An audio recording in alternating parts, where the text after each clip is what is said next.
Once upon a time, there was a town mouse. Everything he needed was near at hand. He could talk to his friends and go shopping whenever he wanted. But he had a cousin who lived in the countryside, where everything was very different.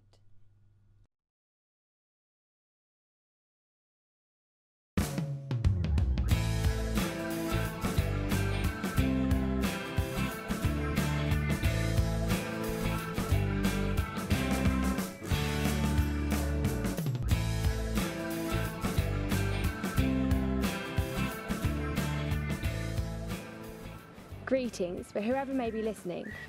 The voice you currently hear is one which comes from a place you may not even realise exists.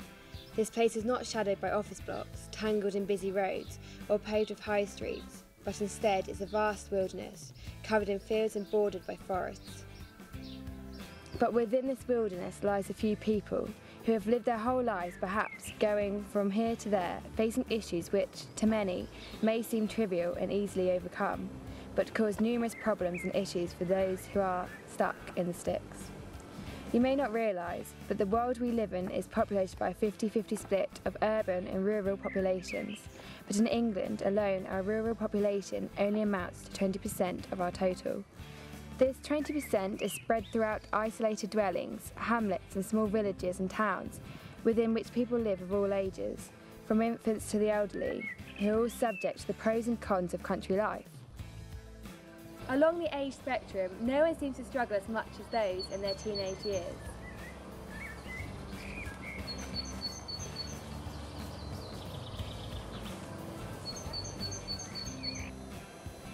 I'm frustrated that all my friends live miles away in other villages. I always lose mobile phone signal at the most important times. I don't like the hour-long bus journey to school every day. I hate that my broadband connection always cuts out. I don't like it that we're calling a Tegrad out here.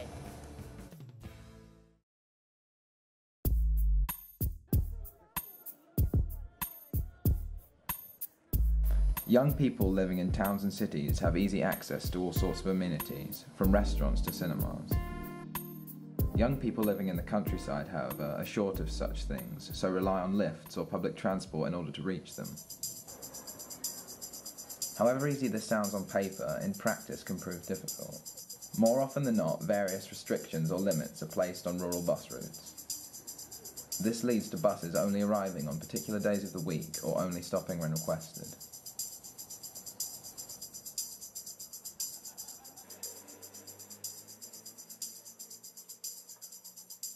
The bus service for my village Hoxton only goes into the local market town Diss on weekdays, but I have a Saturday job there. It also means that people from my village can't use the bus to connect with the train to the main county shopping centres on Saturdays. I have to make a special request to be dropped off in my village. Other passengers always groan because of the detour.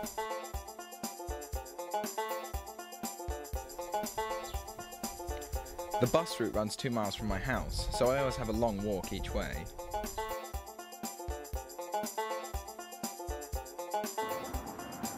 Many of our local bus services have been cut, and when a bus does come along, it's always the wrong one.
If you can't get into town, you have to rely on whatever activities there are locally. Many activities in rural towns and villages revolve around children, with little to occupy young people. For under 14s, there are beavers, brownies, cubs, scouts, summer play schemes and so on. In our town, there is a wealth of such activities, including nurseries and parent and toddler groups. Yet, we discovered that the local youth club have received government funding to be refurbished as a children's centre. I'm the senior youth worker here at I've been doing youth work here at for 20 years. Myself and my wife that run the club. Right, we've had a club here for about 45 years, doing lots of activities over the years. We have all the range of equipment, pool and table tennis, air hockey, guitars and drums, and a coffee bar and all manner of things like that. Only the Youth Centre, and that is really it. There's nothing else in at all. No, there's a Friday club at Botsdale, but like I can't get there really. And the only place I can get is here really. So the fact that this place is being shut down for a while and may not reopen is a problem. Yeah. A big problem for all of us. Yeah, because like after school you can't see mates or anything, because I live in Mellis, so you can't really see mates or anything. Yeah, there used to be probably, I'd say, a About good 20, 25? Yeah, a good like 25 of us. And then like we play games and stuff, wouldn't we? Yeah, we'd play loads of games, and we'd on the last nights near half term, we'd have like a pizza or something like that, or we'd all talk about what we would want to do in the holidays and stuff, like activities like ice skating, Pleasurewood Hills and stuff like that really. There are the clubs and activities, say like scouts and guides, but not everybody is into that type of thing, and so from the point of view of being able to just chill and chat, meet up with your mates, there is nowhere for them to go.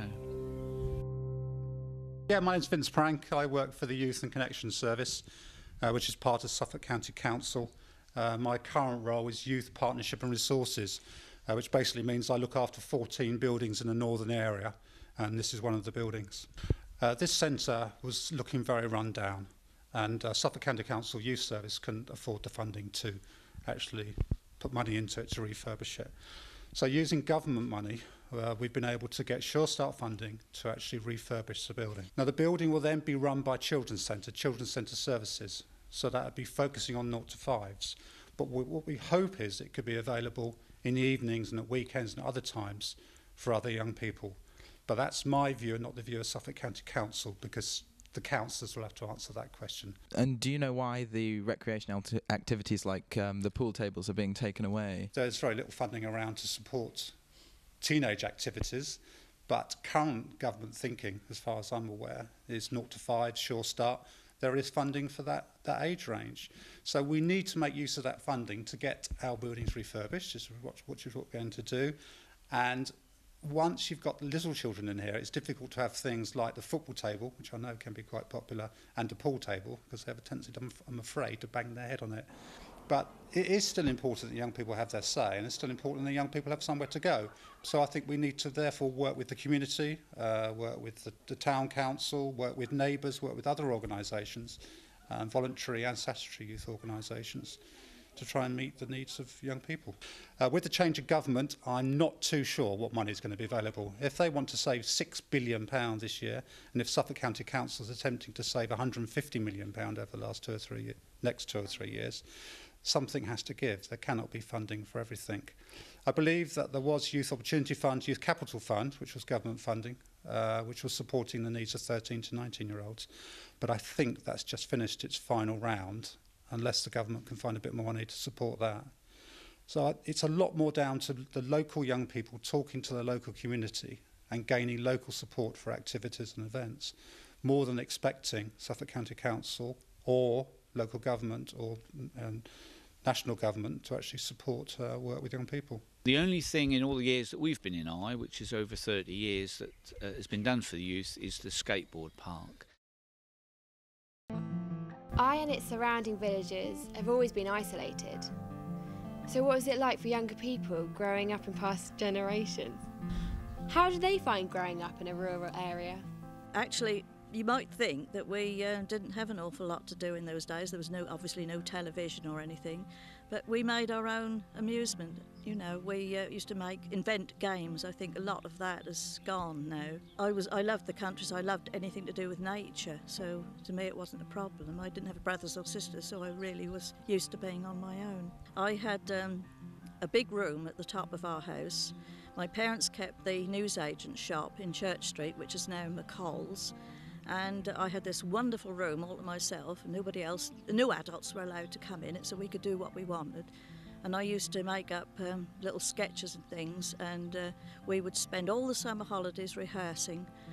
We would make programmes and sell tickets to the parents, and then when we thought we'd done enough, they were all invited upstairs. What do you think are the differences between being a teenager then and now? Oh, there's an awful lot of difference. There's so much technology for the youngsters these days, which is good in many spheres, but as I say, the thing of inventing your own games, that's really gone.